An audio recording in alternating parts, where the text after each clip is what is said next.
What's up, Legion? Welcome back. Force here with some more Starcraft 2 commentary. Today it's going to be a game between MTW DIMAGA and Slayer's Cella. So yes, a Protoss versus Zerg, Cella versus DIMAGA here on the map Ohana. Now let's begin up here in the upper left-hand spawn position with our blue Zerg player, MTW DIMAGA. DIMAGA was a semi-finalist at the Scan Invitational number 5.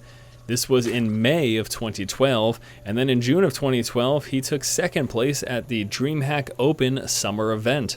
His opponent over here in the lower right-hand position is Slayer Cella, and I actually don't have much tournament information for you guys from him, but I do have a little bit of information nevertheless. He, in May of 2011, got promoted to the head coach of Team Slayers. Obviously, quite a position to hold. He is known as a very, very strong coach for StarCraft 2. Now, in 2012, he actually tried to qualify for the GSL Season 2 Code A, ended up losing, unfortunately, to an amateur player, but still, nevertheless, is a strong player. I mean, to be the head coach of Team Slayers, you got to be good. So, there you go, guys. And all of this information, of course, coming from the lovely team Liquid.net for your StarCraft 2 enthusiast who would like to figure out and find out where all this stuff's coming from. It is, in fact, there from their Liquipedia page, where I get all my StarCraft 2 information, because I don't know. I don't follow these guys on Twitter. That's a very generic statement for saying I don't really know much about these guys personally. So I get stuff from TL, and that's the place to go, teamliquid.net, for all your StarCraft 2 needs. Except for commentaries, you got to come here for that. Slayer Cella opening up with a Forge fast expand, places the Forge right over here, is also patrolling down at the natural of DIMAGA with this probe. This, of course, will be an attempt to delay his expansion. Now, we do have the spawning pool coming through, about 3/4 of the way done now. Of course, DIMAGA knows that this probe is still chilling out here, and just kind of moving around with the Overlord as well, doing a whole bunch of fun positions. I mean, what the heck? There's not much else going on early game. Overlord Scout moves to the front of Cella's expansion now, and in doing so, spots the Forge fast expand that's coming. So now at the least he knows that he might have to deal with cannons, although that seems unlikely at this point. Cella probably would have placed down a pylon by now if he was attempting to do that at the natural. So DIMAGA now going into 4 lings and a queen, and then immediately after that we will be seeing this expansion come down. You can actually see it's a bit over resources right now. And actually with this, I'm assuming he's just going to plan to take 2 right away. Yes, he is. There's that second drone as well. So there's the first one at the natural expansion. Drone now moving down also right over to this position. You can see that probe just died as the Zerglings were able to take it out, and he takes that quick third base there. Big thing from here is going to be attempting to stop Cella from scouting that out right away, because a lot of times you'll see a Zealot sent out of this initial gateway to try to scout that out, especially since early on, without that metabolic boost, which is a result of this quick third, you just can't afford to get that much Vespian that early on. You can see that first extractor now just coming through. And because of that, that Zealot usually has a good chance of scouting out the third, because those unupgraded Zerglings aren't really the greatest at stopping that. So yes, we'll see if DIMAGA is able to stop that, or if Cella even attempts to do that. Now, we do have a Cybernex core coming through, and no Zealot building yet, so he may just go straight to a Stalker, or if he doesn't plan to push out, we might see him actually just go straight to a Sentry so that he can force field his ramp and just, you know, do that, basically. But obviously, Cella would be good for him to scout that out. He doesn't have a probe moving out or anything like that. We've got Xel'Naga control for DIMAGA here at this tower with that Zergling. And so he will see the second something pushes out. It's going to be a Stalker. And it looks like his first priority there is going to be to try to take out this Overlord here. And ooh, DIMAGA, you need to head out immediately. Alright, so now we go. The Overlord is now moving out, and he is going to take a few shots from that Stalker, but I think he might be okay here to make his way down over in this position. You know, Stalker taking a couple shots. Take a quick look at the vision here of both players. Continuous scouting. DIMAGA now actually going to be positioning an Overlord over here to use it, or maybe just right there even, just to use it for secondary scouting, sacrificial scouting later on. Make his way up into the main, try to spot tech and production buildings and all stuff like that. Cella now coming out with a robotics, so yes, no scouting is going to be done by him. He's just chilling back here in his main with these 2 for now. But he will be using what we expect to be an observer first out of that robotics. Now, it's been a while since we looked at DIMAGA's base. What does he have going on? Well, not a whole lot. He's actually droning up very hard. You can see 9 drones coming out. Metabolic boost is coming through as well. At the moment, just sitting on his 4 Zerglings, which should just be his initial 4 that we saw. I don't think there's been any loss for him, no. Only Cella's taken a loss in that probe. So yes, just droning up right now. It's got a couple of evolution chambers coming out. The metabolic boost is again almost done. We'll probably be seeing a few more extractors soon. In fact, speak of the devil, there's one right there. Going to expect at least one more to come out pretty soon here for DIMAGA. This will allow him to do things like get these upgrades pretty easily, tech up to a layer pretty easily, and then kind of go from there. We're going to see maybe Spieling, Baneling, Muta. Maybe we'll see Roaches start to come into play, although there is no Roach Horn yet. And here we go with 10 Zerglings coming out. Now back over here for Cella. Let's see here. Where's his observer? There it is. First observer moving across the map right now. Besides that, well, he's about to finish Warp Gate research, level 1 weapon upgrade coming through, and Sentries and Immortals he's got coming out, as well as there it is, those gateways. Massive, massive amounts of gateways. 5 gateways being built right there. Number 6 is right there. Observer Scout for Cella moving straight to the main, so still not scouting out that third. We got Lings breaking down these rocks, providing for a quicker avenue here to the third to protect it. Layer is now finally coming through, which will be scouted out by Cella as he moves up into the main. Spot that layer, just about halfway finished. You're gonna spot these evolution chambers, which are coming out with those 1-1 upgrades right now. And we got some movement right now. Zerglings moving across the map. Probe for Cella. Yeah, quickly taken care of. Zerglings take care of that. Cella now moves out, finishes the wall off, and here comes the push. You're gonna see a big push right now for Cella. Does he have another probe out here, though? I don't think he does. But we did see a Warp Prism. So instead of getting that pylon, he's going to try to use that Warp Prism there to get warp-ins on the front lines. Zerglings might attempt a counterattack, but again, he has to deal with these full wall off with the double pylons, and that cannon is going to take a couple shots as well. Plus, we could see a warp-in or two from Cella.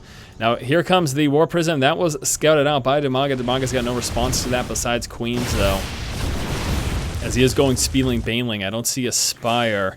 I don't believe, yeah.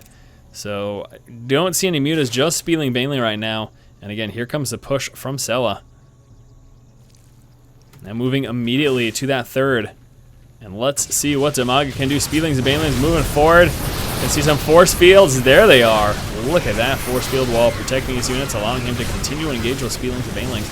DIMAGA probably should have pulled back with those a little bit sooner than he did. Took a few extra losses with Banelings and Spielings as he continued to try to push against that force field wall. Now, we're going to see actually Cella pin himself in the corner here, which is good because his sentries are getting low on energy, so this allows him to have to use less force fields as he surrounds himself with the terrain here and the mineral field, and he's going to stop mining right now.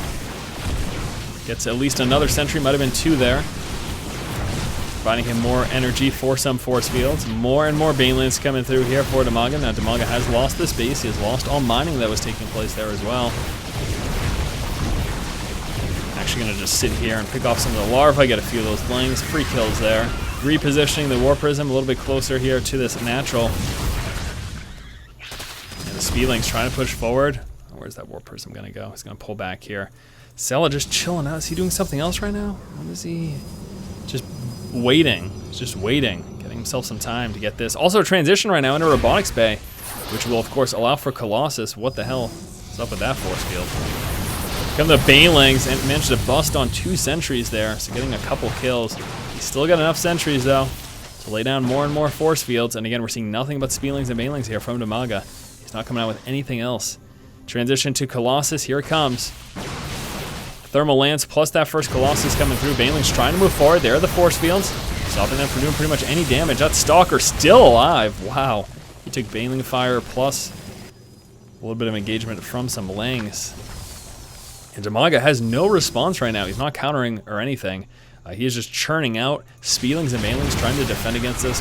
He's just on 2 bases right now, which might not seem that bad because Cella's on 2 bases, but again, I instill you with the reminder that Zerg wants to be 1 base above a Protoss and or Terran opponent. They want to be 1 base above them. So being 2-2 gives a pretty fair advantage to the Protoss player. Now we do have 2 more hatcheries building, 1 over here and 1 up here. Once this finished, that will give DIMAGA a total of 4 bases. But we've got a War Prism loaded with Zealots now moving, and that's going to spot this. He's probably going to unload and start engaging that. I don't think he will take it out, though,